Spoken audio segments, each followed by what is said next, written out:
सहनावतु सहनौ भुनक्तु सह वीर्यं करवावहै तेजस्विनावधीतमस्तु मा विद्विषावहै। ओम शांति शांति शांति। नीलाम्बुजश्यामलकोमलाङ्गम् सीतासमारोपितवामभागम् बाणौ महासायकचारुचापम् नमामि रामं रघुवंशनाथम् नमामि रामं रघुवंशनाथम्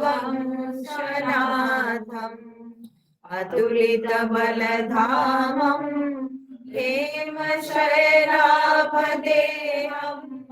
धनुजवनकृशानुं ज्ञानिनामग्रगण्यम् सकलगुणनिधानं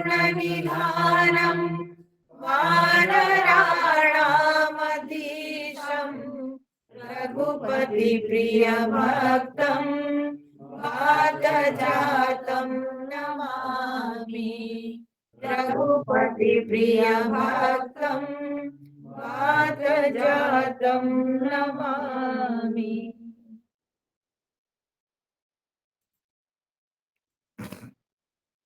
तो हम लोगों ने देखा कि भगवान राम जी अपने भ्राता लक्ष्मण जी, पत्नी सीता जी के साथ जब चित्रकूट से निकलते हैं तो तब यह खबर मिलती है अगस्त्य मुनि के एक शिष्य सुतीक्ष्ण जी, जो कि भगवान राम जी के परम भक्त थे। राम जी के चरणों में उनकी भक्ति प्रगाढ़ थी। तो उनको जब पता चलता है तो बड़े भक्ति भाव से वे भगवान जी को प्रणाम करते हैं और फिर उसके बाद जो है भगवान जी से वे वर मांगते हैं, प्रार्थना करते हैं कि प्रभु मैं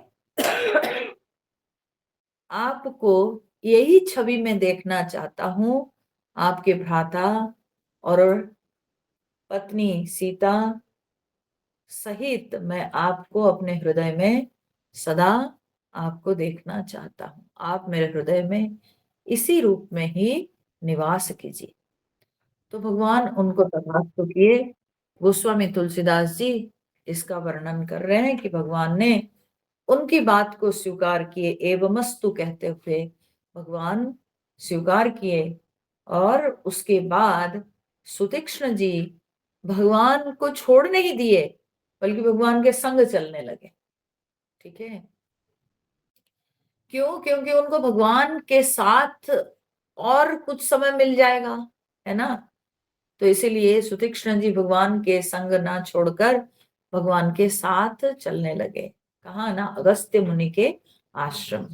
तो गोस्वामी जी वर्णन कर रहे हैं 11 नंबर के दोहा के बाद, अरण्य कांड के 11 नंबर के दोहा।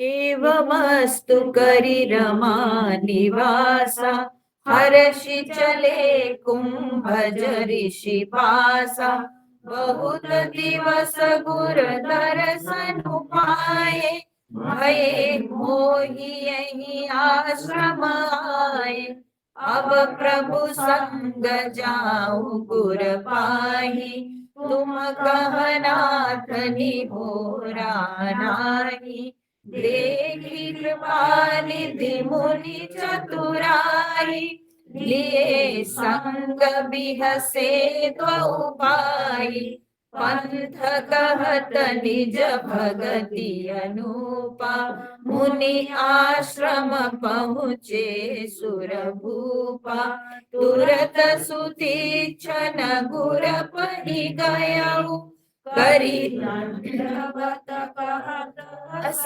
भयउ, नाथ कौशलाधीश कुमारा, आए मिलन जगत आधारा, राम अनुज समेत बैदेही, निसि दिनु देव जपत उजेहि, सुनत अगस्ति तुरत उठि धाये, हरि बिलो किलोचन जल छाये, मुनि पद कमल परे द्वौ भाई, ऋषि अति प्रीति लिए उरलाई, सादर कुशल पूछि मुनि ज्ञानी, आसन बर बैठारे आनी, पुनि करी बहु प्रकार प्रभु पूजा, मोहि सम भाग्यवंत नहीं दूजा, जहाँ लगी रहे अपर मुनि वृंदा, हर्षे सब बिलो की सुख कंदा, मुनि समूह मह बैठे, सन्मुख सब की ओर, शरद हिंदु तन चितवत, मानहु निकर चकोर। तो एव मस्तु करी रमा निवासा, हर्ष चले कुंभज ऋषि पासा। बड़े खुश होकर भगवान जो है वहां से कुंभज ऋषि अर्थात अगस्त्य मुनि के पास चले। ठीक है, तो सुतीक्ष्ण जी की इच्छा को पूर्ण करके उनको वरदान देकर भगवान जो है वहां से अगस्त्य मुनि के आश्रम में चले। और फिर उसमें क्या है ना, हर्षि चले, बड़े आनंदित होकर, बहुत खुश होकर भगवान चले। क्यों आनंदित होकर? क्योंकि भगवान के मन में ये भावना थी कि ये अगस्त्य मुनि जो है ये तो सारे मुनियों के द्वारा पूजित हैं, तो ऐसे प्रभावशाली मुनि के पास जाने से निश्चित रूप से हमारा कल्याण होगा। यह सोचकर भगवान बड़े आनंदित होकर अगस्त्य मुनि के आश्रम में चले। दूसरी बात यह भी है कि अगस्त्य मुनि वशिष्ठ जी के भाई है, भ्राता है, तो इसीलिए अपने गुरु है वशिष्ठ जी, तो उनके कुलगुरु है। अब कुलगुरु के भ्राता होने के नाते उनके कुलगुरु के, अपने कुलगुरु के भ्राता से मिलने का मौका मिलेगा, यह सोचकर भगवान बड़े हर्षान्वित हुए। तो बड़े आनंदित होकर अगस्त्य मुनि के आश्रम की ओर भगवान आगे बढ़े। बहुत दिवस गुरु दर्शन पाए, भय मोहि एहि आश्रम आए। तब सुतीक्ष्ण जी बोलते हैं, बोलते बहुत दिन हो गया गुरु दर्शन पाए, गुरु जी के दर्शन पाए बहुत दिन हो गया। ठीक है, माने बहुत दिनों से मैं अपने गुरु जी का दर्शन पाया नहीं हूं, मैं गुरु जी के आश्रम गया नहीं हूं। ठीक है, तो भय मोहि यही आश्रम आए, बोले कि इस आश्रम में आए मुझे बहुत दिन हो गए हैं और गुरु जी का दर्शन इसलिए प्राप्त नहीं हुआ है। अब प्रभु संग जाऊं गुरु पाही, अब हे प्रभु अब मैं आपके संग ही, आपके साथ ही गुरु जी के पास चलता हूँ। ठीक है, मैं आपके साथ ही चलता हूँ। अब क्योंकि भगवान के साथ जाने वाले जा रहे हैं तो भगवान को बोलेंगे ना, उनकी आज्ञा तो लेंगे ना, तो इसलिए बोल दिए, बोले कि मैं आपके साथ जाना चाहता हूँ। और तुम कह नाथ निहोरा नहीं, आप पर मेरा कोई एहसान नहीं है कि मैं आपके साथ जाके रास्ता दिखा के जो है आपको गुरु के आश्रम तक पहुंचाऊंगा। नहीं नहीं नहीं, ये कोई मेरा आप पर एहसान नहीं है। ये क्या है कि मेरा काम ही है, ठीक है, मेरा कुछ काम ऐसा है जिसके चलते मुझे जाना है गुरु जी के आश्रम में, ठीक है, मैं बताऊंगी उसको। तो देख कृपा निधि मुनि चतुराई, तो सुतीक्ष्ण मुनि के चतुराई देख करके लिए संग बिहसे द्वौ भाई, दोनों भाई हंसते हुए सुतीक्ष्ण जी को अपने संग ले चले, ठीक है। अब क्या है यहाँ पर सुतीक्ष्ण जी की क्या चतुराई है? हाँ, उन्होंने कहा कि आप पर मेरा कोई एहसान नहीं है प्रभु। हाँ, मैं कोई आपके साथ जाके आपको रास्ता दिखा रहा हूँ, गुरु जी के आश्रम में ले चल रहा हूँ, कोई आप पर मेरा ये एहसान नहीं है, ठीक है। तो भगवान उनके चतुराई देख करके हंसते हैं। क्या चतुराई उनकी है यहाँ पर? उनकी चतुराई है, भगवान समझ रहे हैं कि ये हम दोनों को लेके अपने गुरु जी के सामने अपने गुरु दक्षिणा के रूप से देगा, पहुंचाएगा, ठीक है। तो उनकी गुरु दक्षिणा क्या है? तो बोले सुतीक्ष्ण जी जब अगस्त्य मुनि के यहाँ विद्या अध्ययन कर रहे थे, तो विद्या अध्ययन के पश्चात उन्होंने अपने गुरु अगस्त्य जी से निवेदन किया कि प्रभु आप हमसे गुरु दक्षिणा ले लीजिए।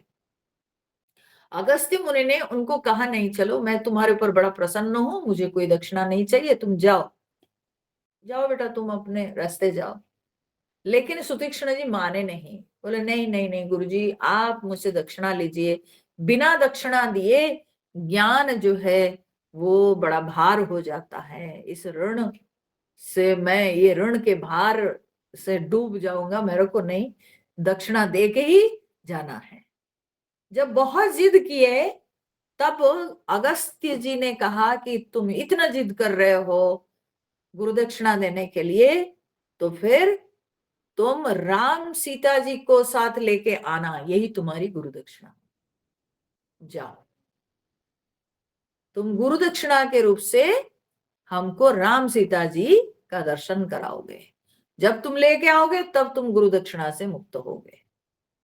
तो तब से इसीलिए नहीं गए थे, नहीं तो भगवान के बिना, भगवान राम जी उनके चतुराई समझ गए, बोले कि हम नहीं थे तो इतने दिन से वो गुरु के आश्रम में क्यों नहीं जा रहे थे? उनको जाने से तो कोई रोका नहीं था, तो कोई तो कारण होगा जो कि इतने दिनों से वे गुरु के आश्रम में गए नहीं और गुरु जी का दर्शन किए नहीं, ये तो कोई कारण होगा।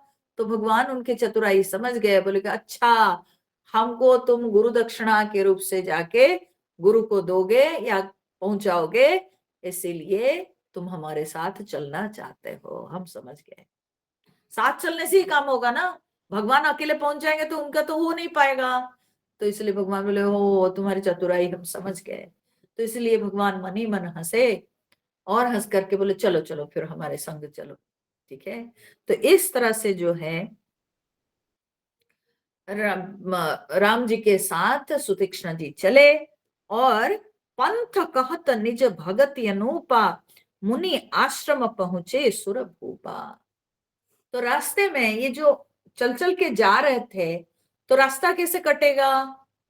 तो रास्ता काटने के लिए भगवान अपनी भक्ति, हाँ, अनुपम भक्ति के बारे में भगवान जो है सुतीक्ष्ण जी को उपदेश कर रहे थे। भक्ति के विषय में, कैसे भगवान में भक्ति होती है, ठीक है, किस तरह से हृदय में भक्ति को बढ़ानी है, और भगवान के प्रति भक्ति से कैसे भगवान प्रसन्न होते हैं, ये सारी बातें भगवान सुतीक्ष्ण जी को सुना रहे, क्योंकि सुतीक्ष्ण जी परम भक्त है भगवान के। तो इसलिए भगवान उनकी भक्ति को और बढ़ाने के लिए, उनकी भक्ति को सुगम करने के लिए भगवान जो है उनको विभिन्न उपाय सब दे रहे थे, समझा रहे थे। भगवान के श्रीमुख से उनको भक्ति के विषय में ज्ञान मिल रहा था, ठीक है। तो ये भक्ति की कथा या भक्ति के विषय में सुनते सुनते रास्ता कट गया और देखते ही देखते अगस्त्य मुनि के आश्रम में पहुंचे। मुनि आश्रम पहुंचे सुरभूपा, तब ये लोग मुनि के आश्रम में पहुंचे। तुरंत सुतीक्षण गुरु पही गए। अब देखिए, अभी तो भगवान के साथ आ रहे थे, जैसे अगस्त्य मुनि के आश्रम तक पहुंचे तो तुरंत ही सुतीक्ष्ण जी दौड़ के चले गए, कहा ना, गुरु जी के पास। क्यों? भगवान राम जी को द्वार पर ज्यादा देर खड़ा होना ना पड़े। गुरु को जो है खबर देने के लिए तुरंत वे दौड़ के चले गए अगस्त्य जी के पास। करी दंडवत कहत अस भयऊ, और वहां पर दंडवत प्रणाम करके वो ऐसे कहने लगे, नाथ कोसलाधीश कुमारा, आए मिलन जगत आधारा। बोले, जगत के आधार कौशलाधिपति भगवान राम जी आए हुए हैं, हे प्रभु, आश्रम में पहुंचे हुए हैं। राम अनुज समेत वैदेही, और वो भी अकेले नहीं, जैसे आपने कहा था गुरु दक्षिणा देने के लिए, पूरा हुआ है। हाँ, आज जो है मैं गुरु दक्षिणा चुका पाऊंगा। और वो कैसे? ना, राम जी अपने छोटे भ्राता लक्ष्मण जी तथा पत्नी सीता के सहित आए हुए हैं। निसी दिनो देव जपत हऊ जेही, आप रात दिन जिनके जप करते हैं वही भगवान राम जी आए हुए हैं प्रभु। ठीक है, यानी अगस्त्य मुनि भी भगवान के बड़े भक्त थे, भगवान की भक्ति उनके हृदय में भी बहती थी। तो वो इसलिए कहते हैं, प्रभु जिनके जप आप हमेशा करते रहते हैं वही प्रभु आए हुए हैं। ठीक है, जैसा गुरु वैसा चेला। सो अगस्त्य जी भी वैसे भगवान के भक्त हैं। आगे और पढ़ेंगे तो और भी स्पष्ट होगा अगस्त्य जी की भक्ति कितनी भगवान में, और सुतीक्ष्ण जी भी वैसे ही भक्त। ठीक है, तो जब सुतीक्ष्ण जी ने ऐसा कहा, सुनत अगस्त्य तुरंत उठ धाये, जब ऐसी बात सुने सुतीक्ष्ण जी के मुख से तो तुरंत उठ करके दौड़े। हरि बिलो की लोचन जल छाए, भगवान को देखकर उनके आंखों से आंसू की धारा बह चली।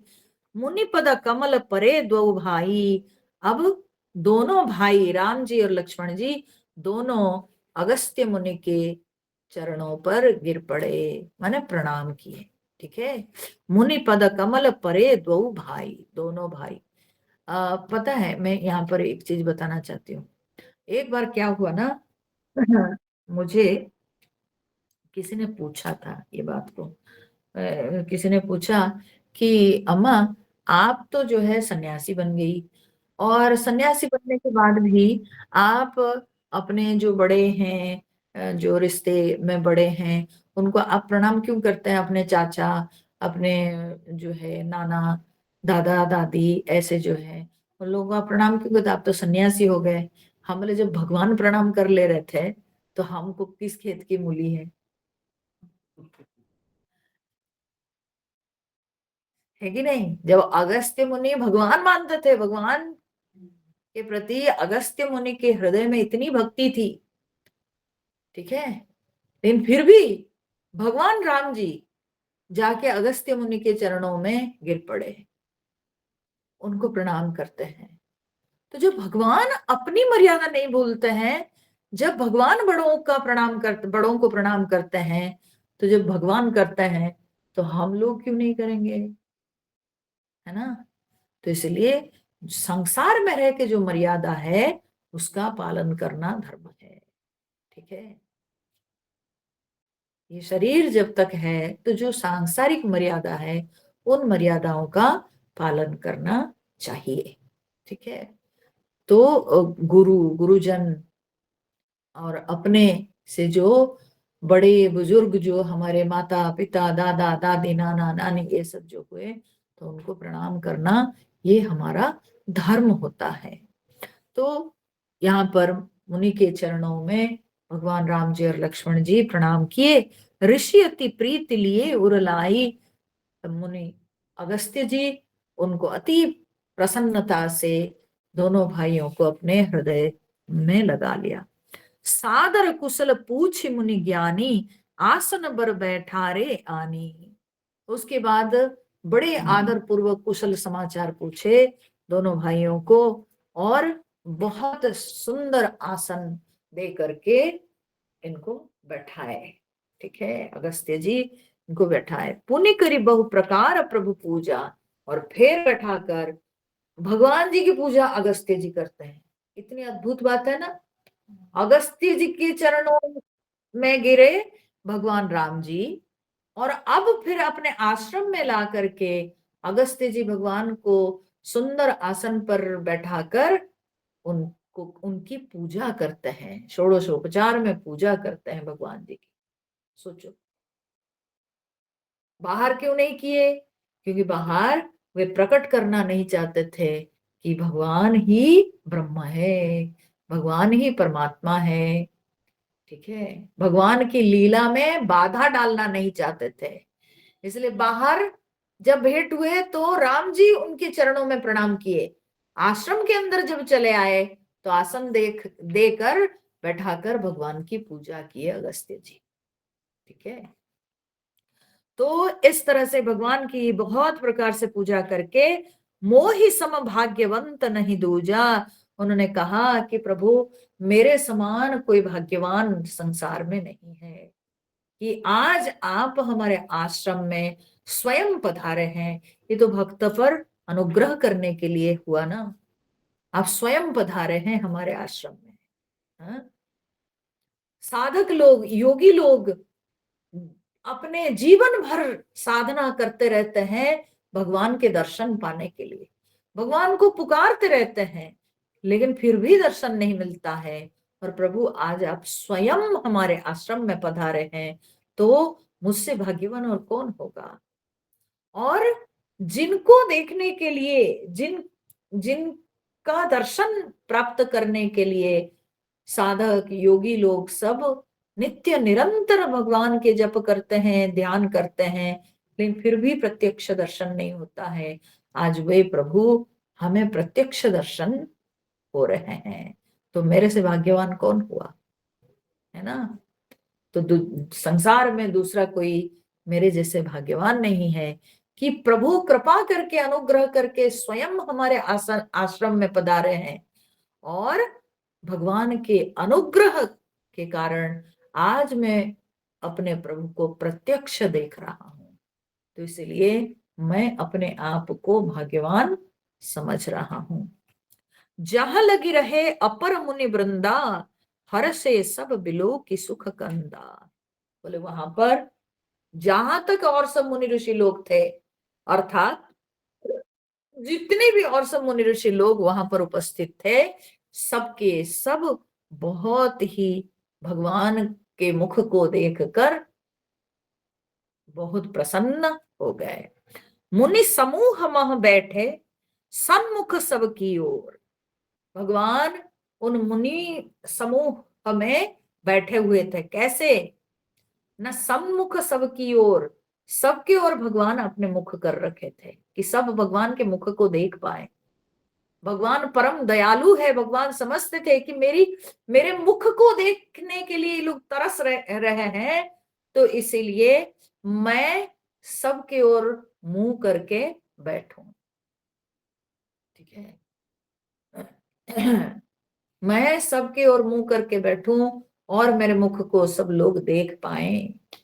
तो इसलिए भगवान सबकी ओर मुंह करके बैठे हुए थे। शरद इंदु तन चितवत मानहु निकर चकोर। और वहां पर उपस्थित ये जितने सब मुनि ऋषि लोग हैं, ये सब कैसे थे? बोले चकोर निकर, चकोरों का समूह। ठीक है, ऐसे थे जैसे कि वे सब चकोर पक्षी के समान। और भगवान के मुख क्या था ना, शरद इंदु तन चितवत। शरद इंदु, शरत ऋतु के पूर्ण चंद्रमा के समान भगवान के मुख, और उसकी ओर तन चितवत, माने तन माने ओर, तरफ।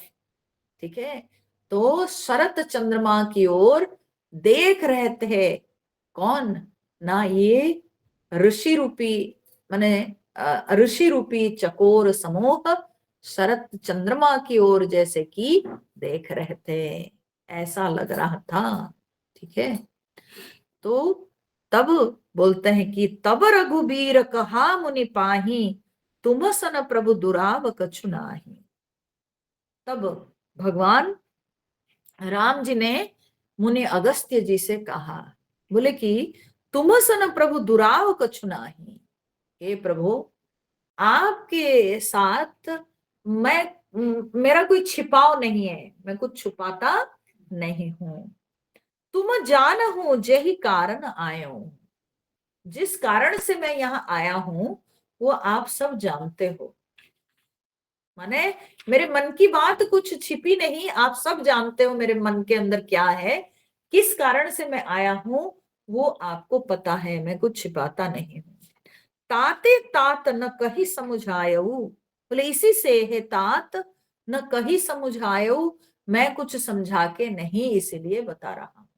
ठीक है, मतलब मैं इतना लंबा आपको सुना नहीं रहा हूं, मैं जो है बहुत ज्यादा वर्णन करके बताना नहीं चाहता हूं, आप सब कुछ जानते हैं कि किस कारण से मैं आया हूं।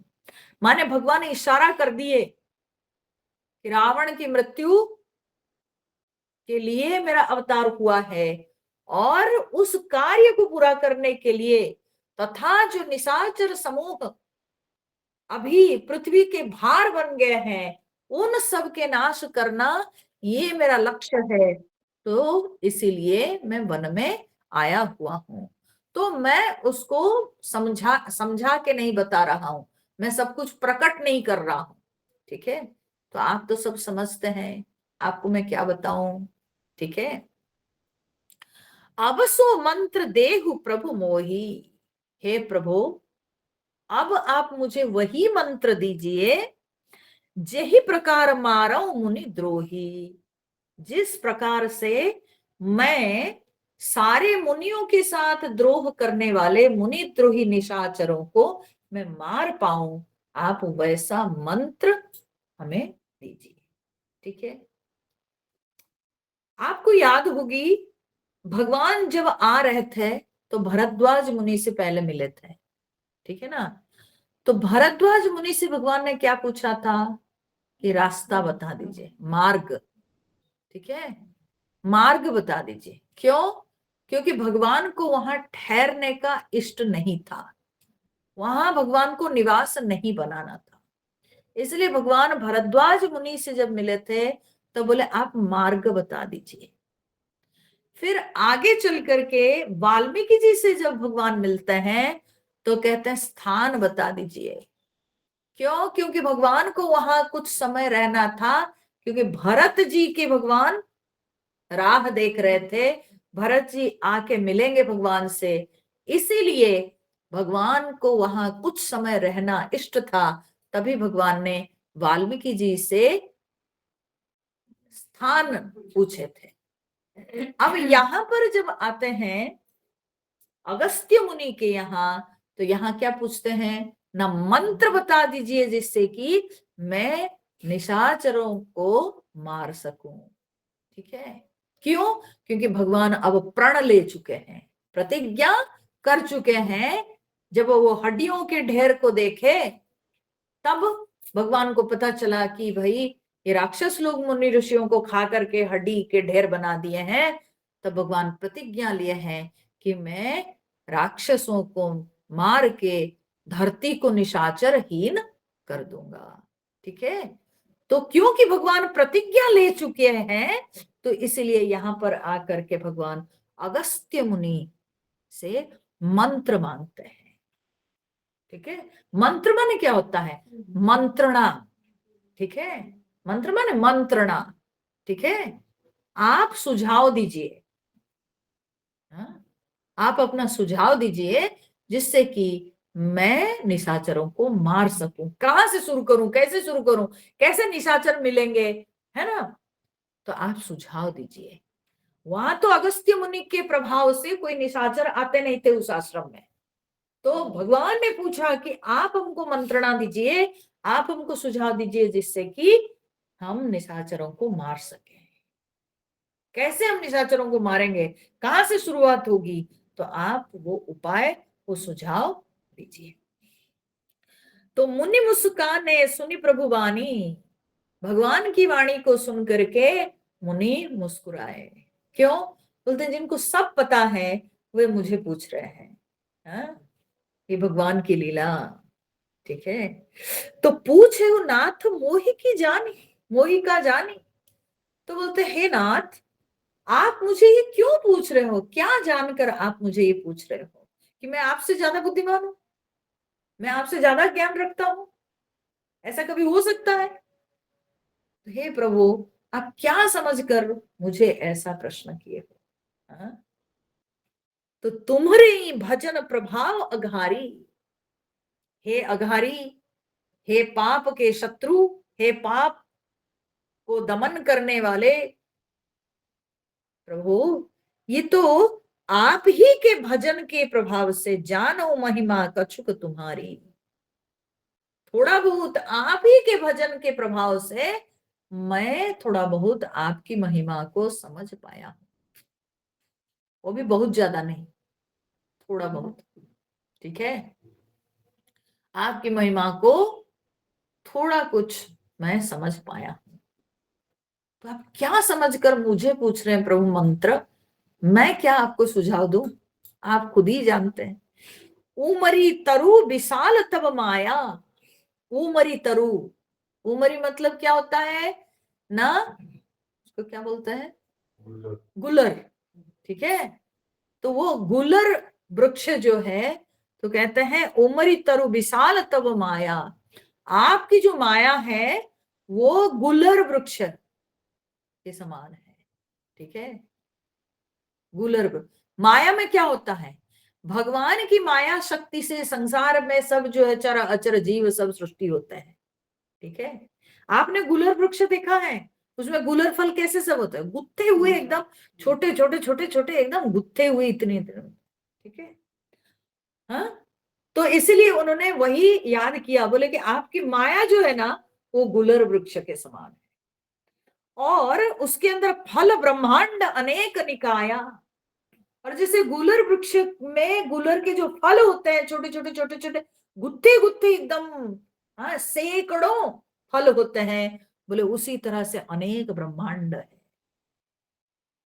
ठीक है, तो आपकी माया के अंतर्गत ये सारे ब्रह्मांड की रचना होती है। आपकी माया शक्ति से सारे ब्रह्मांडों की रचना होती है। और वो सब ब्रह्मांड कैसे? जैसे गुलर वृक्ष में छोटे छोटे फल है, वैसे ही प्रभु आपके सामने आपके ब्रह्मांड है। ठीक है, भगवान के आगे ब्रह्मांड सब कैसे हैं? वो गुलर फल के समान। और फिर उन ब्रह्मांडों के अंदर फिर अनेक जीव जंतु रहते हैं, है ना?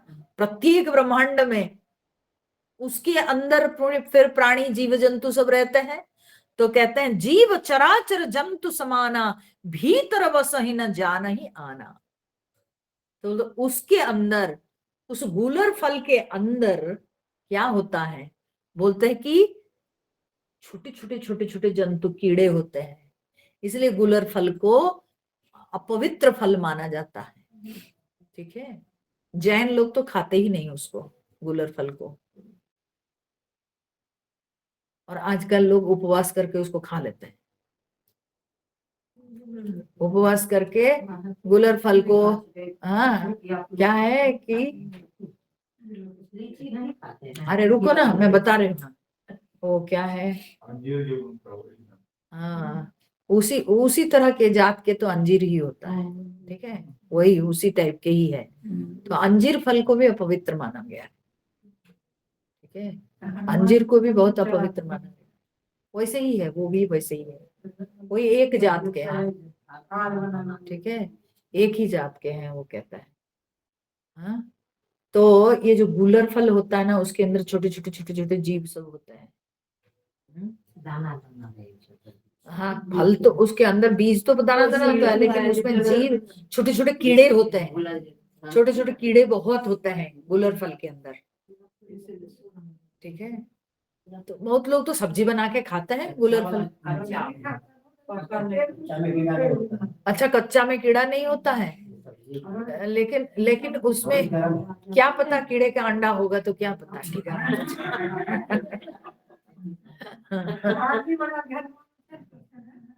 तो जीव चराचर जंतु समाना, तो बोलते हैं कि उसके अंदर जैसे छोटे छोटे छोटे छोटे जीव रहते हैं गुलर फल के अंदर, वैसे ब्रह्मांडों के अंदर भी चराचर जंतु सब रहते हैं, ठीक है।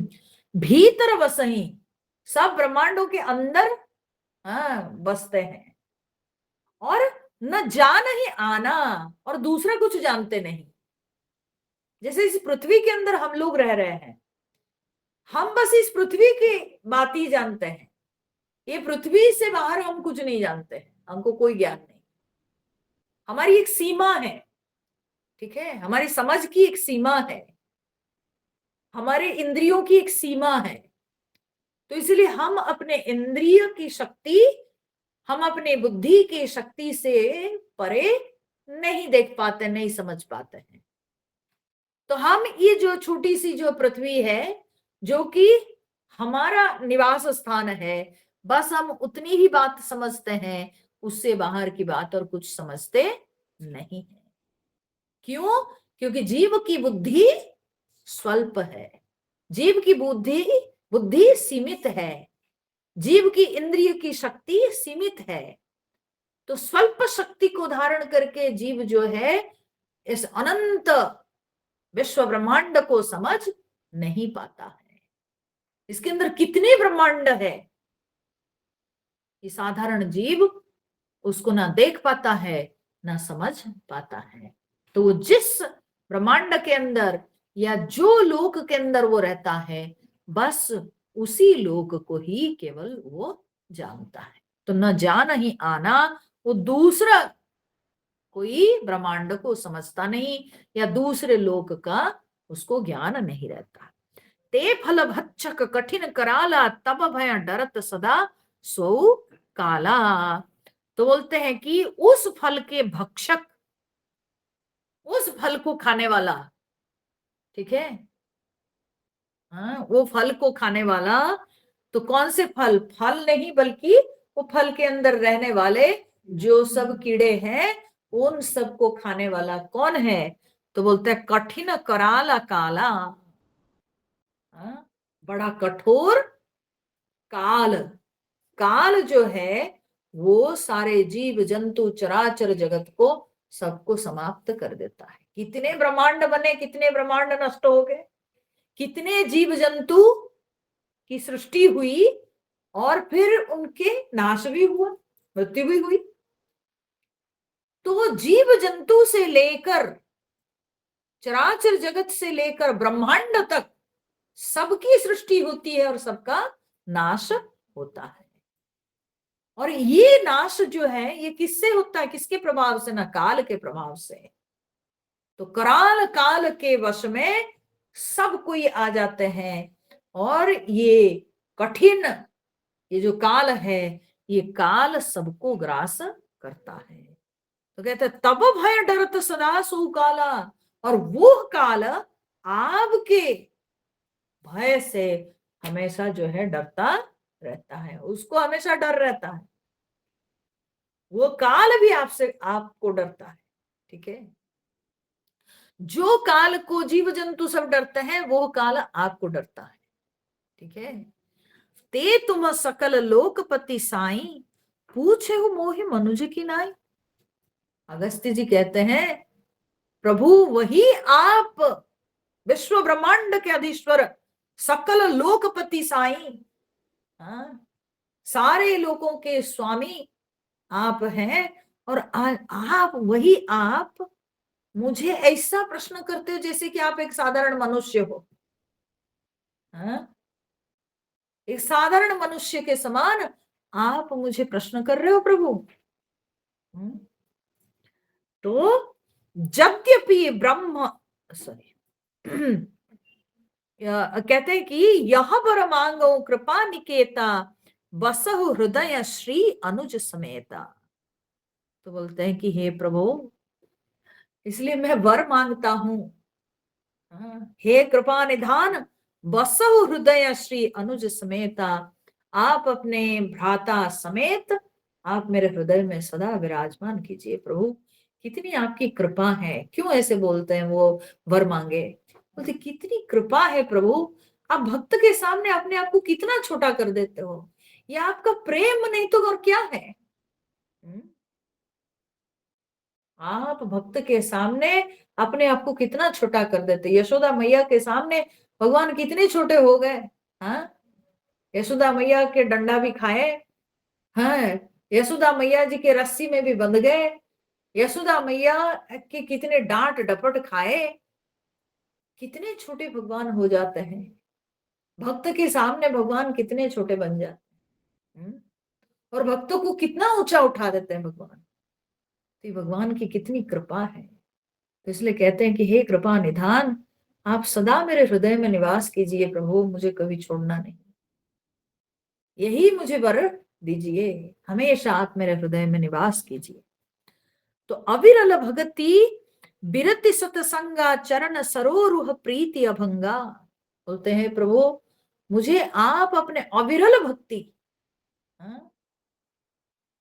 अविरल भक्ति माने निरंतर भक्ति, जैसे गंगा जी की अविरल धारा, ठीक है, नित्य निरंतर बहती धारा, तो वैसे ही प्रभु आप अपनी अविरल भक्ति मुझे प्रदान कीजिए। विरति सत्संगा, और वैराग्य प्रदान कीजिए, क्योंकि बिना विरति के भक्ति भी टिकेगी नहीं। विरति ही भक्ति को पुष्ट करती है। वैराग्य के बिना भक्ति पुष्ट नहीं होगी। अगर व्यक्ति के मन में संसार की लालसा होगी तो उसकी भक्ति टिकाऊ नहीं होगी, क्योंकि हमारे हृदय में या तो संसार की प्रीति रहेगी और नहीं तो परमात्मा प्रीति रहेगी। अगर संसार की प्रति प्रीति रहेगी तो भगवत प्रीति जाएगी, अगर भगवत प्रीति रहेगी तो संसार की प्रीति हटेगी। तो संसार की प्रीति हटना माने विरति, वैराग्य। तो बिना वैराग्य के कभी भक्ति प्रगाढ़ नहीं होती है। इसलिए उन्होंने भक्ति के साथ साथ वैराग्य भी मांग लिए। बोलते प्रभु, अविरल भगति बिरति सत्संगा, और सत्संग, नित्य निरंतर हमको सत्संग प्राप्त हो। चरण सरोरुह प्रीति अभंगा, और प्रभु आपके चरण कमल में अभंगा प्रीति माने अटूट प्रीति हमेशा बनी रहे। ठीक है, आपके चरणों में अटूट प्रेम हमेशा हमारे मन में बना रहे। यद्यपि ब्रह्म अखंड अनंता, यद्यपि आप ब्रह्म है, आप अखंड है, आप अनंत है, अनुभव गम्य, फिर भी आप अनुभव गम्य।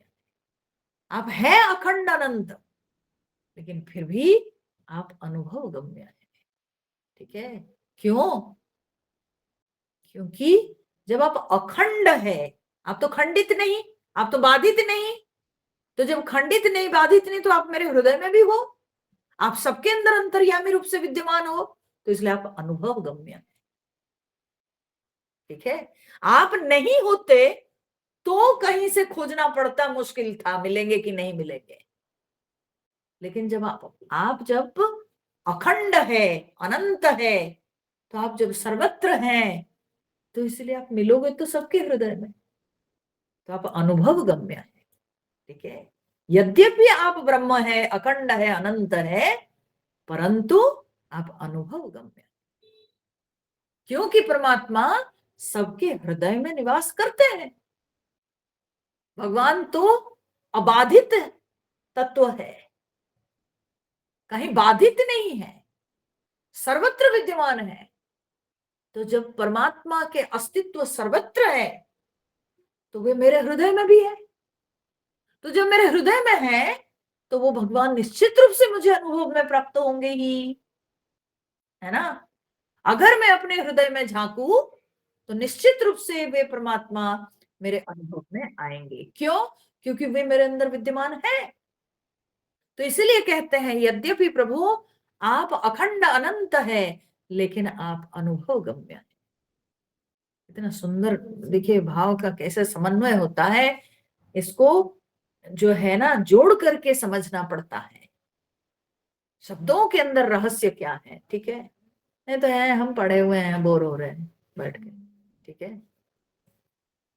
लेकिन एक एक शब्द के अंदर रहस्य कैसे छुपा हुआ है, और कैसे देखो समय पर शब्दों का चयन होना चाहिए, सही शब्द का चयन होना है, और शब्द के साथ शब्द का कैसे मिलान करके समझना है, ठीक है। तो कहते हैं कि आप ब्रह्म है, आप अखंड है, आप अनंत है।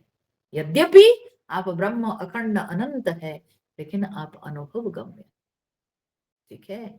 और भज ही जे ही संता, जिनके भजन हमेशा संत लोग करते हैं, तो वे भगवान अनुभव गम्य।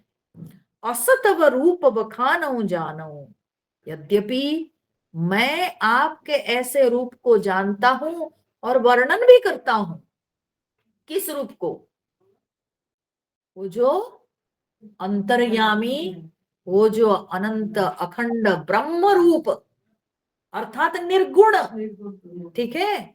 भगवान की जो निर्गुण निराकार रूप है, अगस्त्य जी क्या कह रहे हैं, बोले यद्यपि मैं उस रूप को जानता हूं और बखानता हूं, फिर भी सगुण ब्रह्म रतिमान हूं, ठीक है।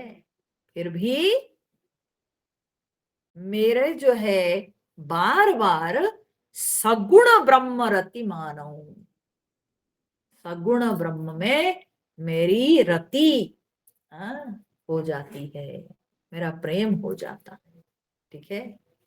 यद्यपि मैं निर्गुण निराकार तत्व को जानता हूं, निर्गुण स्वरूप को मैं समझता हूं और वर्णन करता हूं, अर्थात हो सकता है मेरे शिष्यों को समझाता हूं, या अन्य मुनि ऋषियों के सामने जो है शास्त्रार्थ होता है तो मैं उस रूप का बखान करता हूं, लेकिन बार बार मेरी रति किसमें?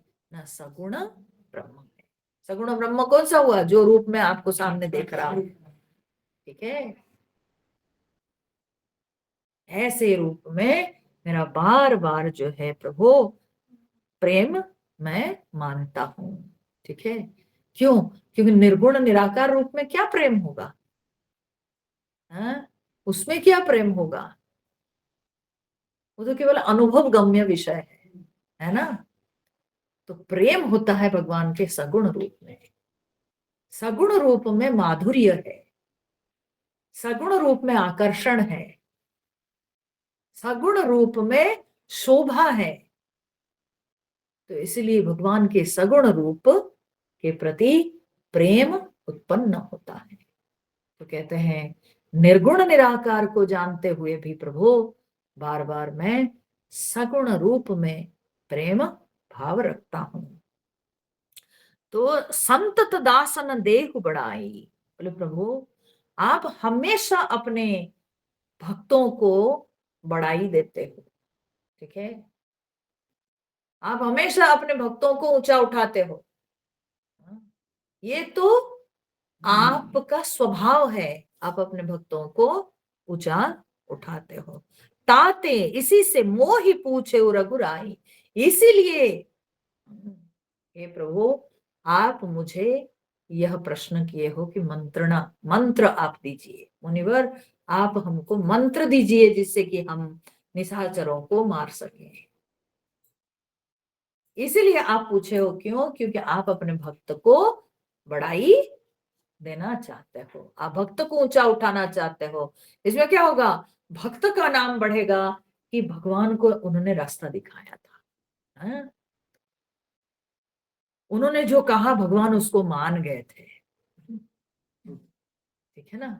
तो भक्त को आप बड़ाई हमेशा देते हो प्रभु, और इसीलिए आप मुझे ऐसे पूछे हो, ठीक है। अगर आप पूछे हो तो प्रभु मैं भी अपने जो अनुभव है उससे बताता हूं। हे प्रभु परम मनोहर ठाऊं, पावन पंचवटी तेहि नाहूं। बोले हे प्रभु आप यहाँ पर एक अति मनोहर स्थान है, ठाव माने स्थान, ठीक है। एक बहुत सुंदर रमणीय स्थान है, और वो स्थान कौन सा? न पावन पंचवटी तेहि नाहूं, उसका नाम है पंचवटी, पवित्र पंचवटी उसका नाम है। ठीक है, तो इसका वर्णन दूसरे शास्त्रों में बहुत है पंचवटी के विषय में। बोलते हैं 5 वट, वट आप समझ रहे हैं, वट माने बड़ का वृक्ष। ठीक है, तो बोले 5 बड़ का वृक्ष जहां था, जो जगह पास पास 5 वट के वृक्ष थे, उसको पंचवटी कहा गया। बोलते वो वट वृक्ष के जड़ में बोलते हैं कि 5 सरस्वती के गर्भ है, सरस्वती के जो है धार है, उसके जड़ के नीचे। तो ऐसे वो पवित्र स्थान था। हाँ, और वो स्थान जो है, वो स्थान इतना सुंदर, नासिक में, वो तो हाँ नासिक में ही है, बता रही हूँ।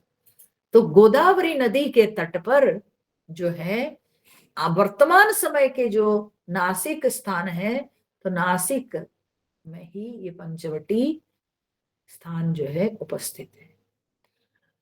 अब यहाँ पर देखो विद्वानों का मत है कि ये 5 वड़ वृक्ष के कारण पंचवटी है, ऐसी बात नहीं, बल्कि पंच तत्वों का वट का मतलब नाशक भी होता है। ठीक है, बोले पंच तत्वों का जो नाशक है उसको कहा जाता है पंचवटी। कौन है पंच तत्व? बोले शब्द स्पर्श रूप रसगंध।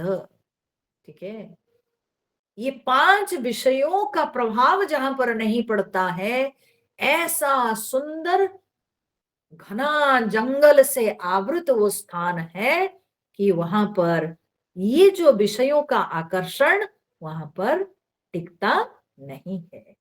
बोलते हैं पुत्र स्त्री के भी ऐसे वर्णन वाल्मीकि रामायण में आता है, ऐसे अध्यात्म रामायण में भी वर्णन आता है। बोले पुत्र स्त्री के आकर्षण को वहां पर व्यक्ति भूल जाता है। ठीक है, संसारी लोगों के मन से जो संसार का जो बंधन है, जो संसार का आकर्षण है, वो वहां पर पहुंचने से खत्म हो जाता।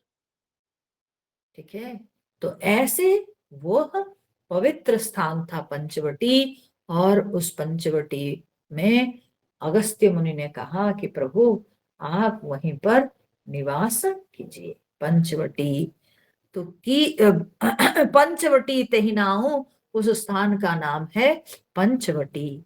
दंडक वन पुनीत प्रभु करोहु, हे प्रभु वहां रह करके दंडक वन को आप पवित्र कर दीजिए।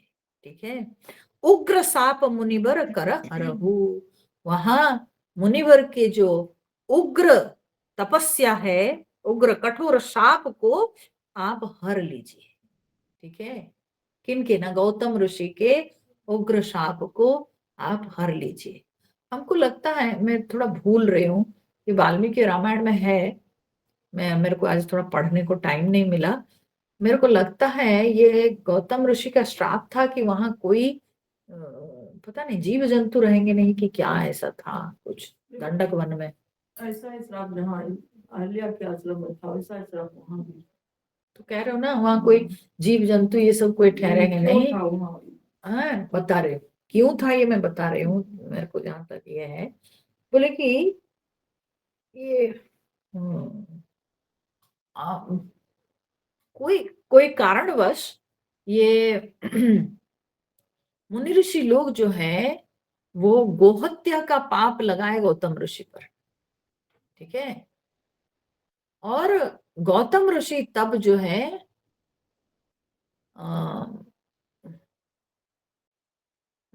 और उस समय गौतम ऋषि वो श्राप दे करके जो है वो गए, वहां से चल दिए।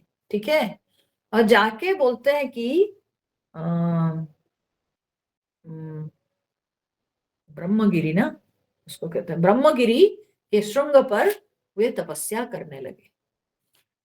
और ये मुनि ऋषि लोग बोले जब तुम गंगा जी को बुला लाओगे तब तुम्हारे ऊपर से ये पाप जो है ये मिटेगा। तो तब ब्रह्मगिरी पर जाकर के गौतम ऋषि तपस्या किए, और तपस्या करके भगवान शंकर जी को प्रसन्न किए, और शंकर जी को प्रसन्न करने के पश्चात भगवान शंकर जी अपने जटा को पटक दिए और वहीं पर गंगा जी प्रकट हुई और गंगा जी गोदावरी के रूप से बहती है। त्र्यंबकेश्वर, वो स्थान है त्र्यंबकेश्वर। ठीक है, तो वही जो है भगवान शंकर जी वहां पर प्रकट होके अपने जटा को जब पटक दिए खोल करके, तो गंगा जी वहां पर प्रकट हुई और गंगा जी वहां गोदावरी नदी के रूप से प्रवाहित हुई।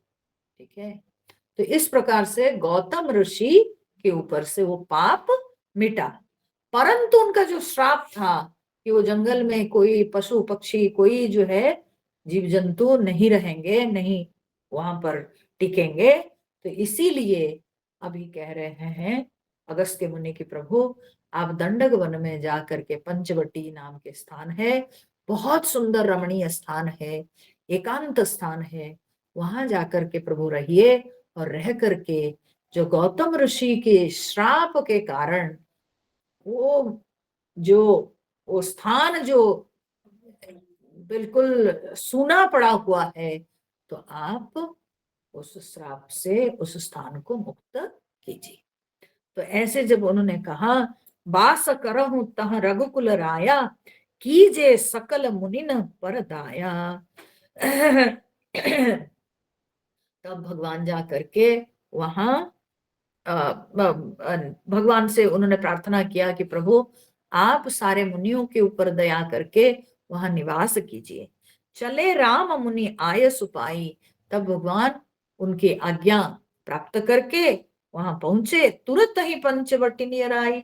तो तुरंत ही कुछ ही कोस पर, बोले अगस्त्य मुनि के आश्रम से करीब 7-8 कोस पर जो है ये पंचवटी स्थान है।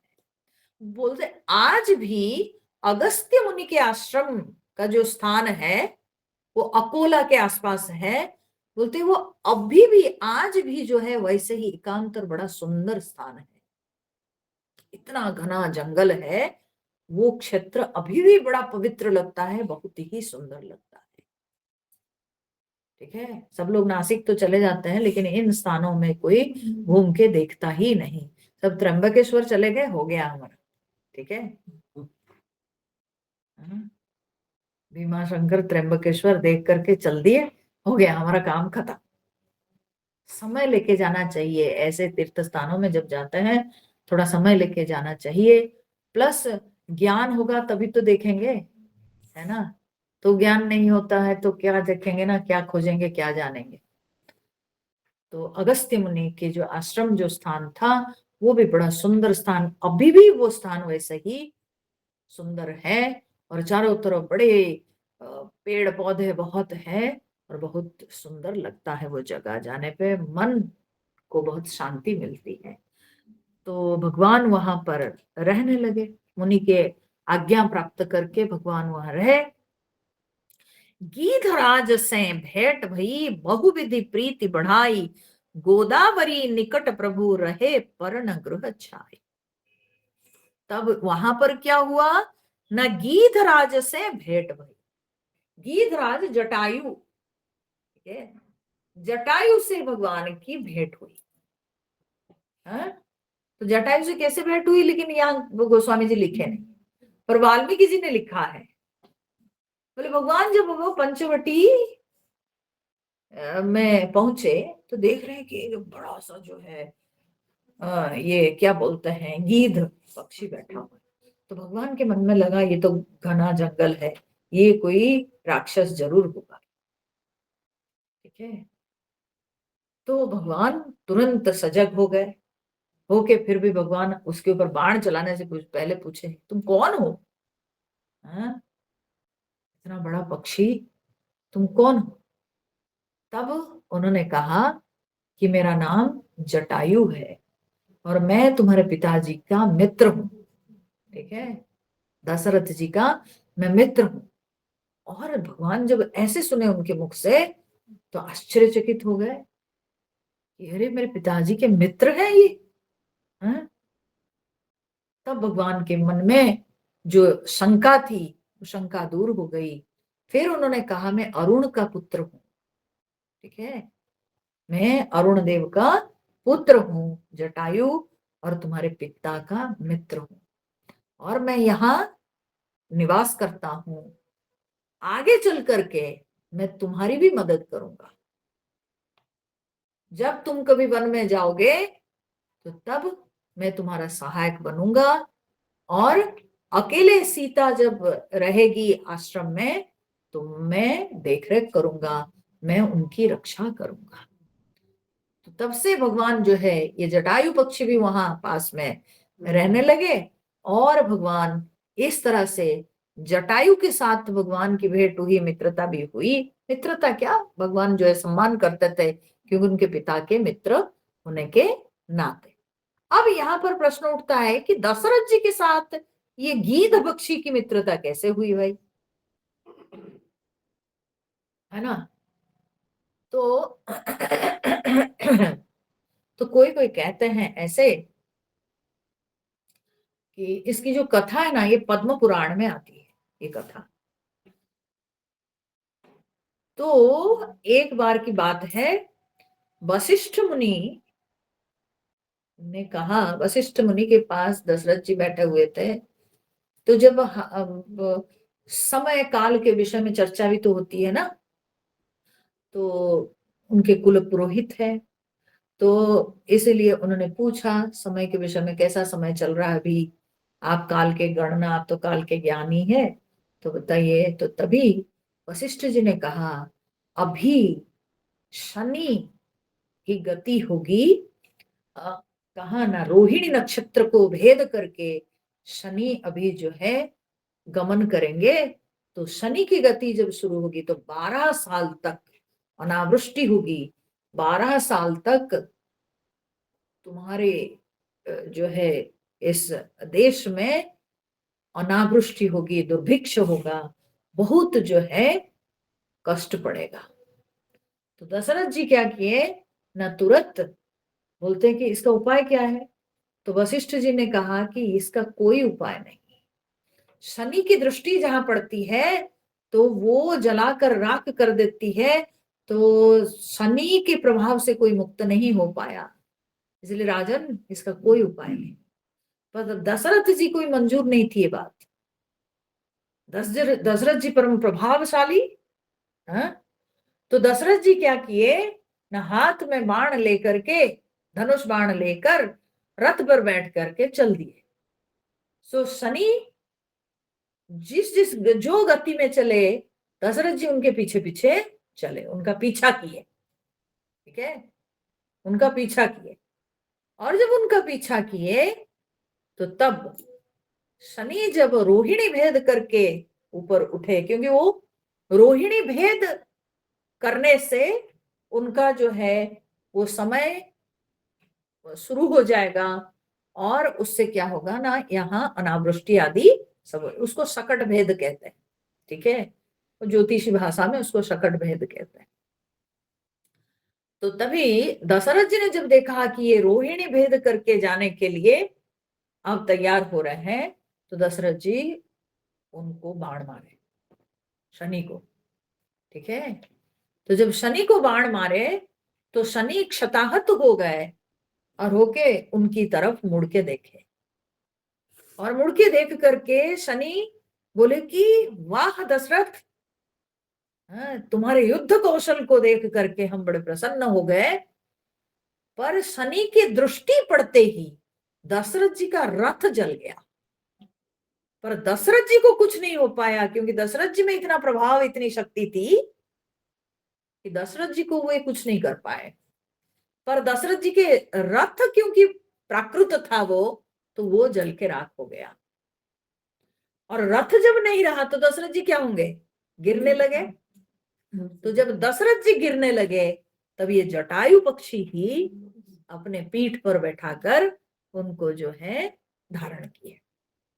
और तब शनि दशरथ जी के युद्ध कौशल में प्रसन्न होकर के बोले कि मांगो दशरथ, तुम क्या मांगना चाहते हो। वे भयभीत भी हो गए दशरथ जी के क्रूर रूप को देखकर, क्रोध रूप को देखकर और उनके बल को देखकर वे डर भी गए।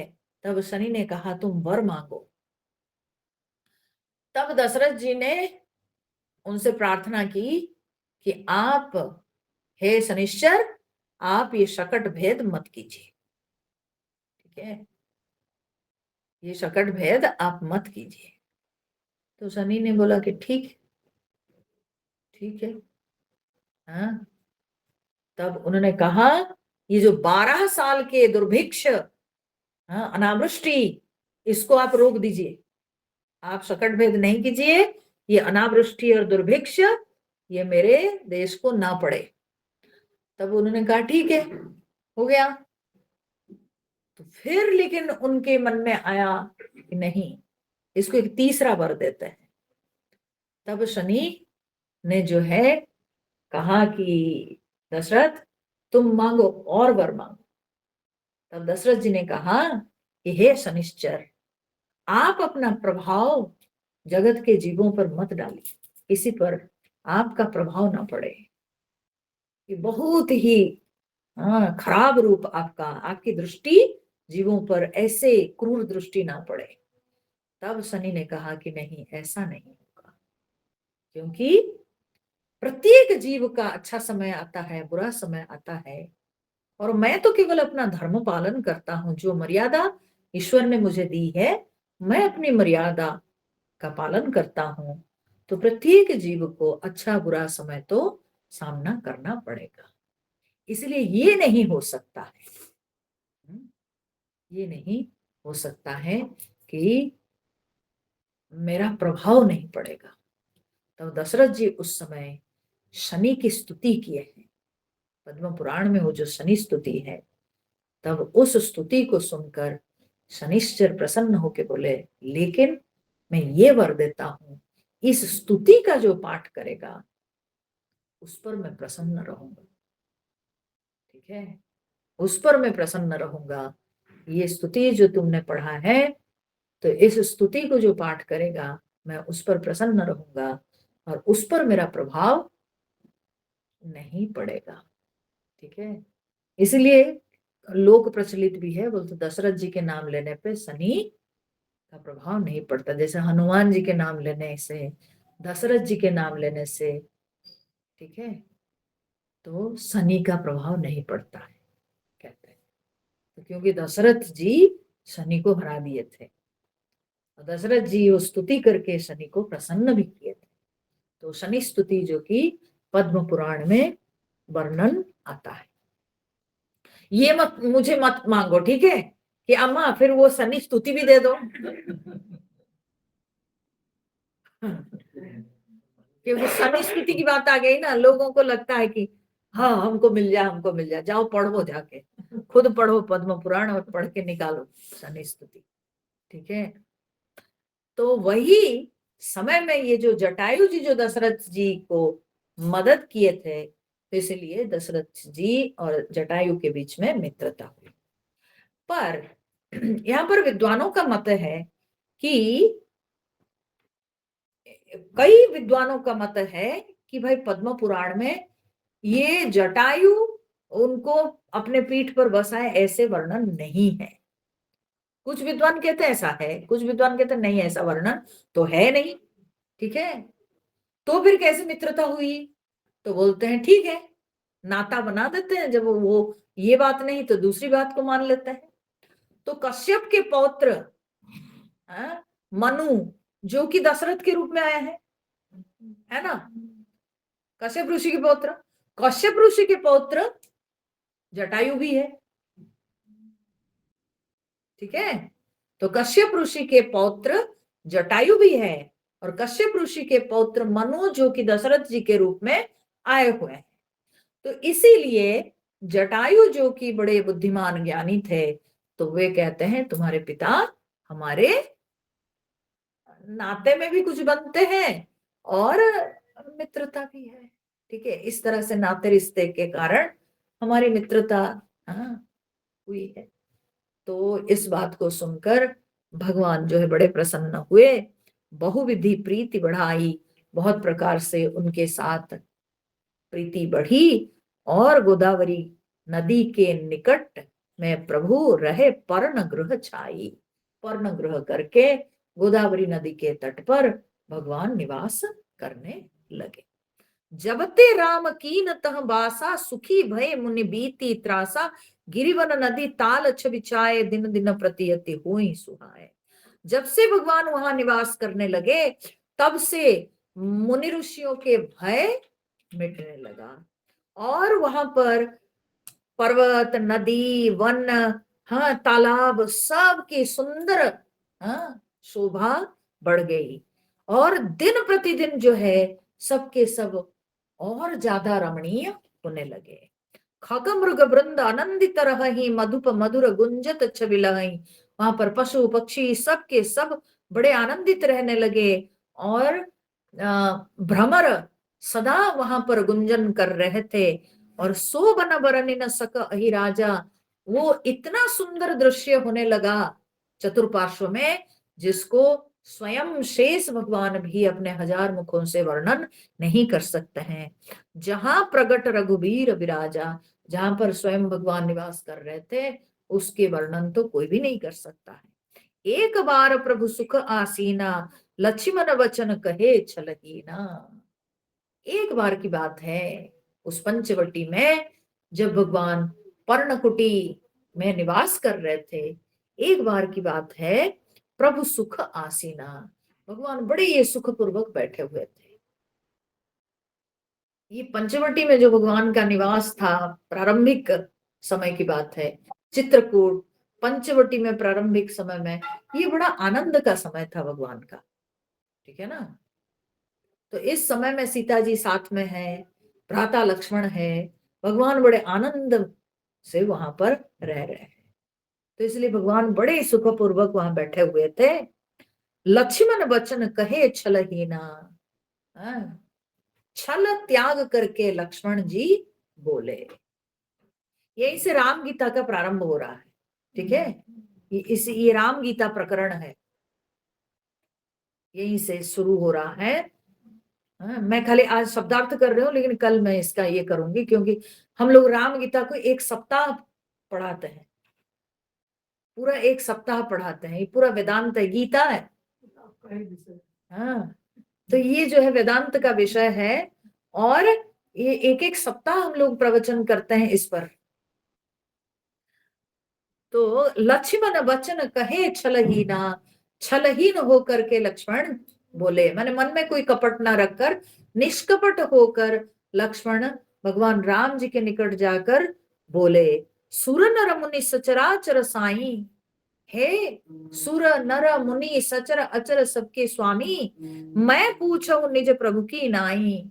मैं अपने प्रभु के नाते मैं आपसे पूछ रहा हूं। मोहि समझाई कहो सोई देवा, मुझे समझा करके आप प्रभु, आप हमको कहिए, वही कहिए।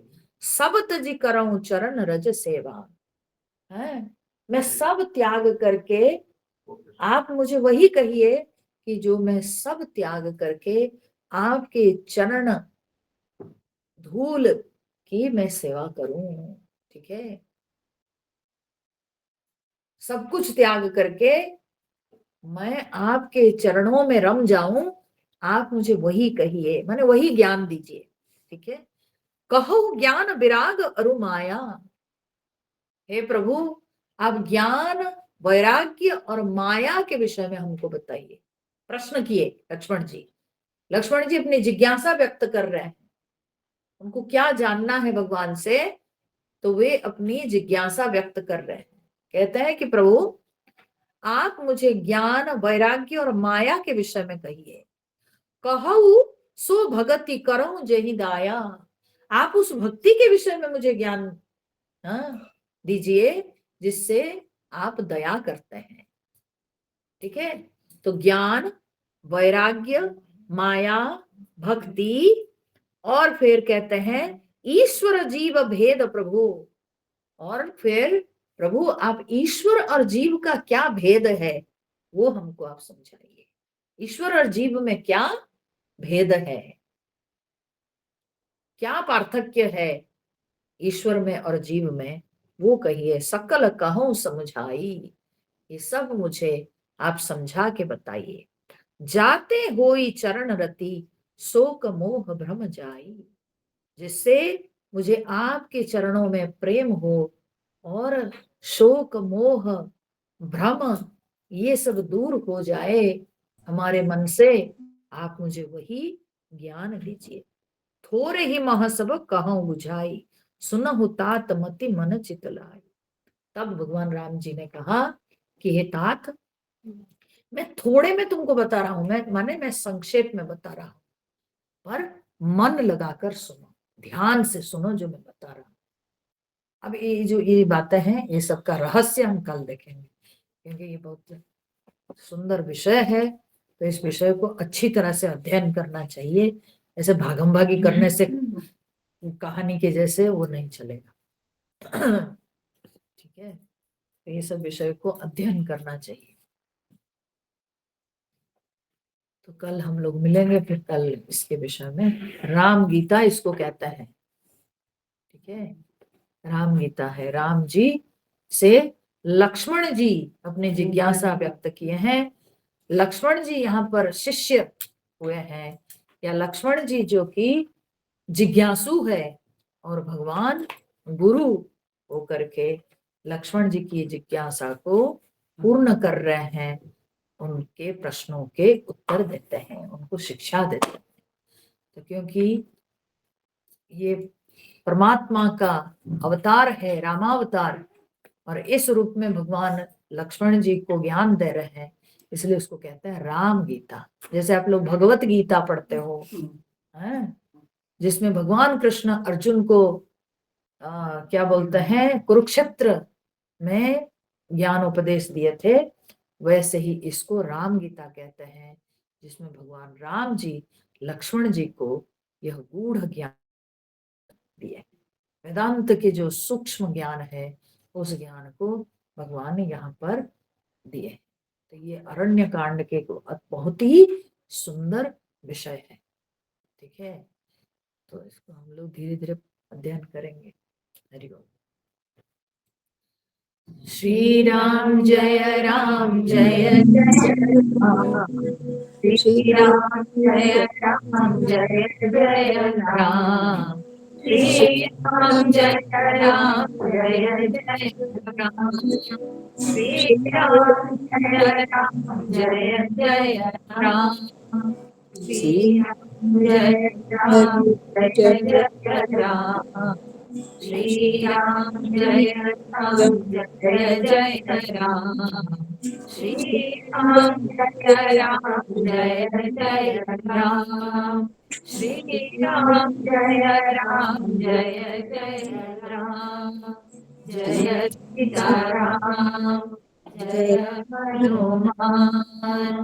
बोले सियावर रामचंद्र भगवान की जय, पवन सुत हनुमान की जय, उमापति महादेव की जय, बोलो भाई सब संतन की जय। ओम पूर्णमद पूर्णमिदं पूर्णात् पूर्णमुदच्यते, पूर्णस्य पूर्णमादाय पूर्णमेवावशिष्यते। ओम शांति शांति शांति। हरि ओम। श्री गुरुभ्यो नमः। हरि ओम। हरि ओम अम्मा। हरि ओम। आप सबसे एक अनुरोध करना चाहती हूँ, सुन लीजिए। जब मेरा सत्संग समाप्त होता है ना, हम लोग श्री राम जयराम करते हैं, तो उस समय आप लोग अपना अपना स्पीकर ऑन कर देते हो।